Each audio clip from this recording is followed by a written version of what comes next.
Welcome to the Screen the Screener College Basketball Podcast with your hosts, Mike Randle and Gus Kearns. Welcome back to the Screen the Screener College Basketball Podcast, where we are on a mission to preview each and every one of the 357 college basketball teams. I'm your host, Mike Randle. Please follow me on Twitter at RandleRant. Today, we head down to Baltimore to talk to Edward Lee, and we are talking UMBC Retriever basketball. UMBC tied for the America East League title last year, and we're going to get a preview of them this year. A lot of changes with the coaches and the players as well, and Edward Lee from the Baltimore Sun is the perfect person to join us. Follow him on Twitter at Edward Lee Sun. Edward, thanks so much for joining us. How you doing?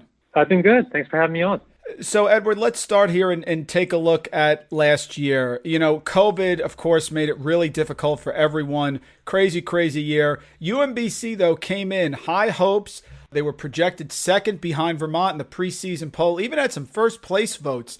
Started off the year 7-1 after a road loss to Georgetown. So even with the challenges of COVID, that start must have given confidence that this was going to be a strong season. Yeah, I mean, I think obviously anytime you enter a season, there are going to be question marks, particularly one that's been plagued by the pandemic. But I think you're right that, you know, after the loss to Georgetown, they did get off to a 7-1 start. You know, and included in that 7-1 start was the fact that they did begin with 3 straight wins to open the conference. And eventually they went 5-1 to start the conference. So that, in a sense, raised the morale around the team. I think it gave them perhaps a stronger sense of their identity. That you know, they've always been a team that has prided themselves on defense. That's a Ryan Odom philosophy. But I think they realized that with the players they had, they could score points too. And I think that the way they had success last year, it helped sort of encourage that feeling among the players. And so I think it gave them a tremendous sense of confidence, and they certainly used that well last season. They finished the conference season 10-4, tied Vermont co-champs in the America East. 2 end-of-season games, Edward, those must have been exciting against Vermont. So they ended the season with the 2 games that pretty much were going to decide the America East Championship. Had a great last game after falling to Vermont at home 80-71 the day before. Must be a real satisfying accomplishment given what they overcame. Oh, yeah. I mean, obviously, you know, heading into that final weekend of regular season, both teams knew what was on the line. But the thing that I remember about that game was even after the loss, the first loss, Ryan Odom told me, hey, look, it's a loss and we have to deal with it. But the fact is that everything is still on the table if we can win the next day. And so that was perhaps the primary objective. And that was the top priority for them. And I think, you know, obviously no one wants to lose. You know, they want to keep winning, and they would have liked to have sort of captured things outright in that first game, but they still had a shot. They still had room to, with the next game, to win. And so the fact that they were able to come back was significant. And the way they did it was significant because if you remember in that first game, they lost 80-71, and they gave up 61 points and 18 rebounds to the combination of Ryan Davis, Ben Shungu, and Steph Smith. Yep. In that second game, they won 66-55, and those same 3 players combined for only 32 points.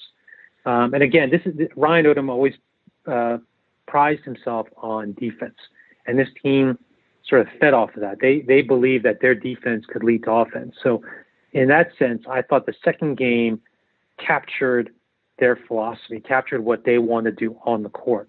And when you add that to the fact that when they were able to win on the second game, it did bring them a share of the regular season conference championship. It did give them home court advantage throughout the America East playoffs. It was a very satisfying finish. That's an excellent point. Their defensive ratings across the board nationally were excellent. Top 30 in effective field goal percentage allowed. Defensive rebounding percentage, top 40. They were third best in the conference. And then 2-point percentage, Edward, they held opponents to 44.1% from inside the arc in the America East play. So you were right. Defense is certainly the calling card for Ryan Odom. And what can we say about Coach Odom? Moves on now to Utah State after 5 tremendous years with the Retrievers. That legendary win. I always said that there was going to be a 16 that beat a 1. We knew it was coming. 15s beat 2s. You knew it was coming. I mean, you guys still must be on a high. The social media account for UMBC went viral. And, of course, that huge win in 2018. Talk about for a second what Ryan Odom meant to this program program and how he really just took it to a fantastic level last few years. Yeah, I mean, at the time of his hiring, UMBC had struggled. I don't remember exact numbers, but I'm pretty sure that they had not even sniffed 500 for several years. So when Ryan came, this was a program in desperate need of revival. Something needed to be the catalyst, and I think Ryan Odom was that catalyst. I mean, yes, he was young. He wasn't exactly as proven as his father was, but I think what he brought was a certain zest, a certain zeal to sort of change this program in the way that he saw it and to revive it. And I think he did that because if there's one thing that you can say about Ryan, it's that he doesn't overlook the small details. And, that includes, bringing in players that he thinks can help the culture, bringing in coaches who he thinks can help the on-court play, and even looking at himself and seeing what he can do better. And so I think what he brought to this program was not only a chance to revitalize it and make it successful, but I thought he gave them a chance to change their identity and no longer be sort of the little brother in the state of Maryland to the University of Maryland. One can argue that they'll never be on the same level as the University of Maryland, but the fact that they enjoyed the success that they had, and as you mentioned earlier, became the first number 16 seed to beat a number 1 seed in the NCAA tournament, that brought them so much attention, and it brought them so much possibility, opened so many possibilities for them. And I think you can't discount what Ryan Odom did for this program, and I think it's something that many people associated with UMBC will be forever grateful. And now Jim Ferry takes over. Ton of experience across multiple schools, a lot of success, most recently up there at Penn State. Talk about Coach Ferry, his style. What are you hearing? How's it going to go? And how's he acclimated so far? Well, I think with any new coach, it's about, getting in there, getting to know the players who are returning, and trying to introduce yourself and trying to introduce your philosophy and what you want the players to understand. I think the thing for him is that, and this is not by his own fault, but he does have to replace R.J. Edelrock and Brandon Horvath, who, because Ryan Odom went to Utah State, they naturally followed him there because they know him and they have a comfort level with him and they trust him. And so again, that's nothing against Jim. I mean, that's what happens when you have a new coach. Players are going to follow their old coach, but still, he has to find a way to replace those guys, as well as Daniel Aiken, who graduated. And Daniel was not, he wasn't, someone who was going to light the scoreboard up, but he was a very dependable presence in the middle as a center. So I think in that sense, he's going to have to ingratiate himself even more. I know he's brought in some transfers who he thinks can help the program, and it'll be a process. He'll have to get used to the players. The players will have to get used to him. There might be some growing pains in the beginning, and who knows how long it will take before they really click. But I think with any coach, particularly in a new situation, you just have to give him time. You have to be patient. You can't expect that he's going to pick up immediately where Ryan left off, just because this is new for him. It's a new program. It's a new environment, new players. So it'll take time. I'm going to be interested to see how the process goes. Yeah, when he was at LIU, the Blackbirds, one of the fastest tempo teams in the country. Certainly that fits Darnell Rogers. You mentioned him, first team all defense. He's back, Keandre Kennedy. They do have to fill the void. You mentioned it. First team All-America East, R.J. Edelrock, he left to go to Utah State. Brandon Horvath, of course. Talk about the returning players, how you think they're going to do. They have a great shooter in L.J. Owens from three-point range. Talk about those veterans there and how they're going to have to transition here, what I think is going to be an up-tempo style with Ferry. I think that is, from my point of view, I think that's a smart way to go about this because, like I said, under Ryan, they pride themselves on defense. That was the top priority. Yes, they like to run in transition, and if they had the opportunity, they would do it. But the biggest thing they want to do was get back on defense and sort of have the defense kickstart the offense. With guys like Darnell Rogers, L.J. Owens, Keandre Kennedy, you have guys that can, all three of those guys can dribble the ball. They can go fast up and down the court.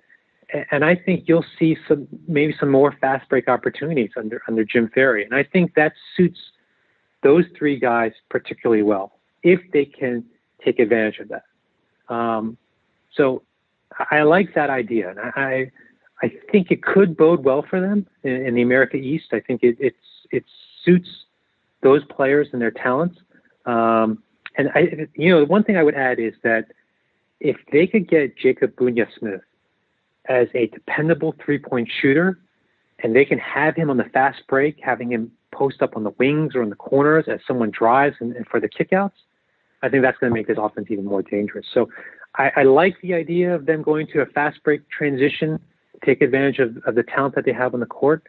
Obviously, execution is something different, so we'll see if that works. But I like the idea so far.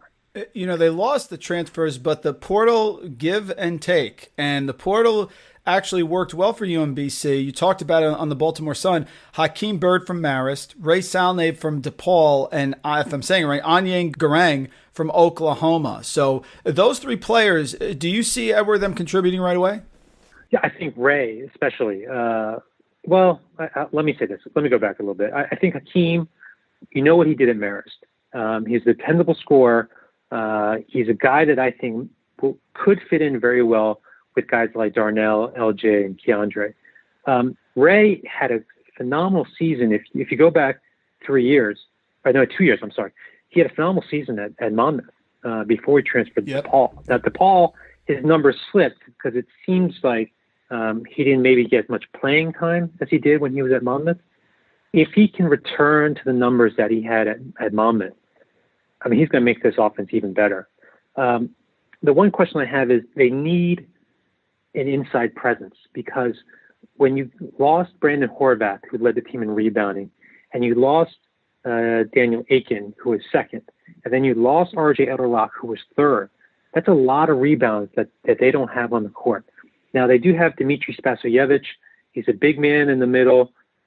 He averaged 4.3 rebounds per game, but he needs help. And so a guy like Anyang, if he can do that, if he can provide some help, I think that'd be phenomenal for this offense and defense as well. But so they need some more of a presence, I think, in the middle to get those rebounds. But I think on paper, if you look at the transfers who are coming in, there's definitely some promise there. What about incoming freshmen? So, of course, Coach Ferry wants to make the team in his liking. He has players. He has some transfers as well. But the freshmen are really the future. What about incoming recruits you're hearing about for the Retrievers? It's curious. I haven't really heard too much about incoming freshmen. I know I couldn't find anything either. That's why I asked you. Yeah, exactly. Yeah. The thing is, I don't know if they're relying on perhaps the transfers, because maybe the freshmen who were going to come in changed their minds once they found out that Ryan Odom was going to Utah State. But maybe that's why they're bringing all these transfers in. And if that's the case, you could argue, hey, transfers are better than freshmen because they've played Division I basketball before, and they know the grind, they know the rigors of playing collegiately, and they'll be able to make the transition in a much smoother way and perhaps quicker way. So I'll be curious to see what will happen on that front. Are they just relying totally on transfers? Are they waiting until maybe for the next class so that Jim can recruit the guys he wants to recruit and bring them in? It's a very curious situation. The schedule's still in flux, Edward, but what are you hearing about the non-conference? Because, of course, teams like UMBC, Vermont, come out of the America East. These are the teams no one wants to see the NCAA tournament because they have the pedigree now, experience. So sharpening their teeth on the non-conference is sort of important. We mentioned earlier, they got off to a great start last year. I know it's still in flux, but do they have any big games that you've marked down already in the non-conference? Unfortunately, I haven't made that public yet. But, if you go back to 2019, which is when they had their last non-conference schedule, they had games against Florida Gulf Coast. They did play at LSU. They played Drexel. They played American. They played St. Francis, Towson, Georgetown. They played Georgetown on almost every annual basis at this point. So those are some good games that, you would earmark and say, yeah, if they do it again this year, that would be a sort of a good opening stage for, I think, this team to sort of cut its teeth and find out, what is the best philosophy? What's the best starting five we need out there? How can we, acclimate certain guys off the bench? So I think if they can take that time to really study and analyze, how can we get the most production both offensively and defensively, so that we can be better prepared for the America East, then that will be a good objective for them. Edward, great job as always. Last question, then we'll get you out of here, and I'd love to have you back during the season as well. Sure. What are the expectations? UMBC fans, they've had a great run here, coming off an America East title, new coach, some new players coming in. Would you say cautious optimism? What are Retriever fans looking for here as they head to the season? What are their goals? I would say cautious optimism is a pretty good summation. I think you'd be hard pressed to assume that this team could pick up right where they left off last season after losing R.J. Edelrock, Brandon Horvath, Daniel Aiken, and especially Ryan Odom. Sure, there are probably some fans who believe that, but I think if you were level-headed and realistic enough, you would think, okay, this team might slip a little bit. But as we talked about already, they bring back a good portion of their players from last year. When you have Jim Ferry, and if they're able to take advantage of their fast break transition, that might bode well for this offense. I'd like to see what they do on defense, whether they can maintain that defensive intensity that they had under Ryan Odom. And without knowing what other teams are bringing back, I would say right now UMBC is probably middle of the pack, maybe higher than middle of the pack at this point.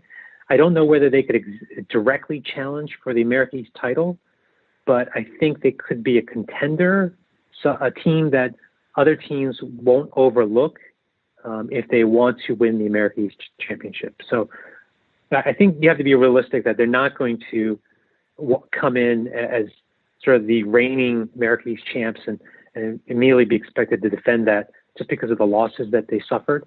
But I think also that they can make some waves. Folks, Edward Lee does a fantastic job for Baltimore Sun. Follow him on Twitter at Edward Lee Sun. Edward, really appreciate a few minutes as we're on our labor of love to go through each team. UMBC is on the national map. They're certainly on the America East map, and it's going to be a real interesting team for us to watch here with Coach Ferry and the new group of players coming in. Thanks so much for a few minutes, and definitely want to connect during the season as we are back slowly, Edward, out of COVID. Sounds good. Thanks for your time.